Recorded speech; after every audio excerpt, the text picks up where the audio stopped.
A little liquid refreshment after a long drive from Pittsburgh. Good evening and welcome back to Jimmy Joe Savage's Legacy Studios in East Liverpool, Ohio. Ted Arnaud is on the AT&T Newsline. He is live in Daytona Beach, Florida, and it's time to talk Donald Trump. Donald Trump and his vice presidential nominee, Vice President-elect Michael Pence, they were at Arlington today laying the traditional wreath. And of course, tomorrow he will be sworn in as the 45th president. Ted, we're going to talk about a number of things concerning Mr. Trump. Let's talk about childcare and family benefits to begin. Guaranteed paid leave for new mothers, childcare spending deductibles, singles less than $250,000 a year, and couples less than $500,000 a year. And this will dovetail nicely into what he wants to do with taxes. Realistically, when it comes to childcare and family benefits, how much can our already struggling government pick up the tab for?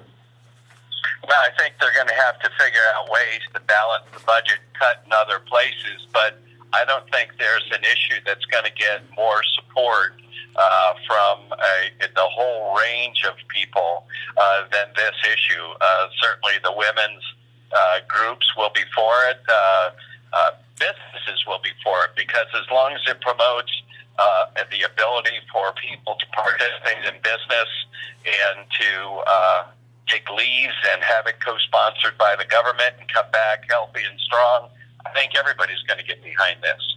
All right, what we're talking about with Mr. Trump is money, as far as how he'll put money back into your pocket, and that's part of his plan about making America great again. Now, taxes, lowering across the board, standard deduction, $30,000, joint filters, and normally that's $12,600. So he wants to make it even more a benefit to you as far as lowering it across the board, that major filter deduction. Now, corporate tax. This is something that will be a miracle. You'll have to be a magician to get done. Currently, it's at 35%, Ted. He wants to get it to 15%. A lot of people say that his tax plan is going to benefit people like him, meaning the rich. Well, here's what I would like to see. First of all, I'd like to see a motivation to repatriate all the money that's been held offshore. Some people estimate that it's $2 or $3 trillion that can come back in the economy. But what I would like to see is not just a pure rate cut. I think we have a higher corporate rate than almost any industrialized country in the world. What I would like to see is those rates decline, but decline in a manner that would promote jobs, so that as companies are building jobs, they get an increase in their rate, if you will, so that the ability to get down to 15% is there. Primarily there if you are providing jobs and helping grow the economy. I think that's the way to get this whole thing jump-started, so that the key is jobs for the middle class, jobs for the Rust Belt, jobs for middle America, where most of the time they've been left discarded or ignored. If we can jumpstart that, but start it off each time with jobs and have jobs as the major incentive, I think Trump will be able to get that rate down from 35 to 15%, which, believe it or not, is just going to put us in line with most of the other countries that we're competing against. All right, listen, I want to remind everyone that tomorrow at noon Eastern, CBS Radio's coverage on News Radio 1020 KDK of the inauguration from the swearing in with Chief Justice John Roberts presiding, and of course the inaugurational speech and all of the things that are going to come with tomorrow, including the balls, the entertainment, the parade, all of the pomp and circumstance. Again, we'll have on News Radio 1020 KDK. And then I'll be back early, 5 o'clock hour, right after CBS Radio News Saturday, debating it all, reliving it, giving you a chance to phone in and share your opinions. And then I want to make sure that all of you know, as always, from 9 until 11, Heffron Tillotson, Your Money and You, Jim Meredith in the air chair, co-hosting with Belinda Schlagenhoff, Marianne Siebert answering your phone calls. We're going to get a sense of this inaugural speech, pro-business, Wall Street, everything, and how it really is going to affect all of us all weekend long on News Radio 1020 KDK. Now, trade and immigration. Renegotiate trade deals such as the Trans-Pacific Partnership, Ted, 45% tariff on Chinese imports, 35% on Mexican goods. Realistically, what can he get done, our next president? Well, I think the TPP, the Trans-Pacific Partnership Trade Agreement, is going to be out the door. and he'll start renegotiating those items.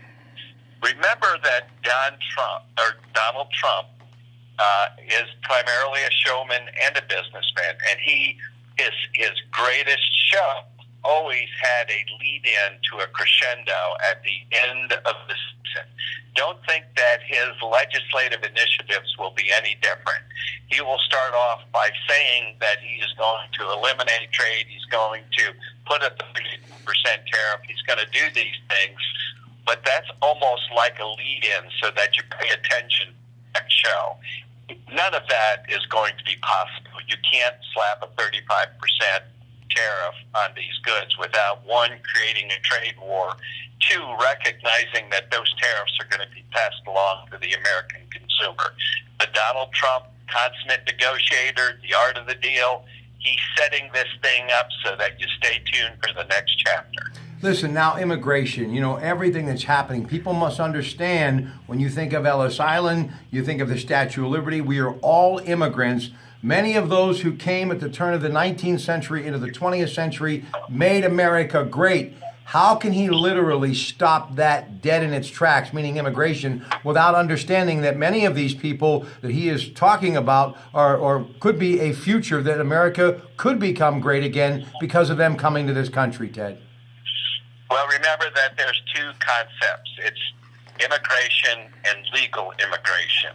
A lot of the immigration that we've experienced over the last decade has been illegal immigration. Actually, one of our great conservative presidents actually proposed an amnesty bill and then did not follow up with closing borders and doing the other stuff that's required to have a complete bill. So I think what you're going to see is that there will be a means for the dream children to be able to stay here. Nobody is going to try and round up a bunch of kids who have grown up in the United States, basically are citizens all but for the piece of paper that declares them citizens. And you're right, that is a huge future aspect of the economic growth for the country. So I think what you're going to see is, once again, Donald Trump playing the art of the deal, being the apprentice with a crescendo at the end of the deal. He's going to do these things piecemeal so that there's continual progress being made. And then he'll come up, I think, with Congress, both Democrats and Republicans, with an immigration deal that everybody can live with. And it's going to take a tremendous amount of negotiation. It's one of the biggest problems we have.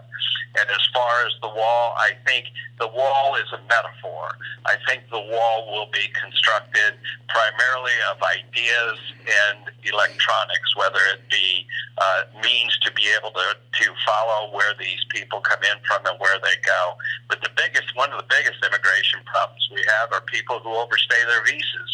And in today's economy, in today's market with the high-tech world we live in, they can follow me wherever I go. You can't believe possibly that somebody comes in with a visa and we can't trace them. So I think Donald Trump will bring a whole new vision, bring in high-tech ideas, high-tech people in to solve these problems.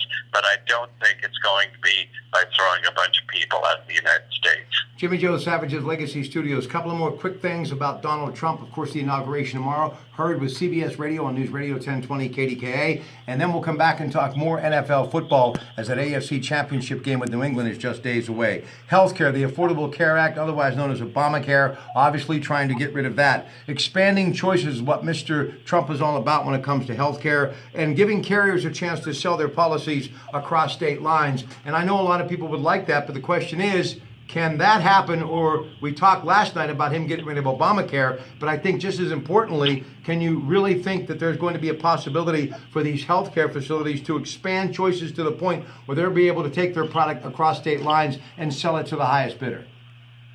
I think that's the only way that we're going to be able to have healthcare the way that Donald Trump is talking about. You need to open up the competition box and say, okay, the highest and best product is the one that's going to be sold.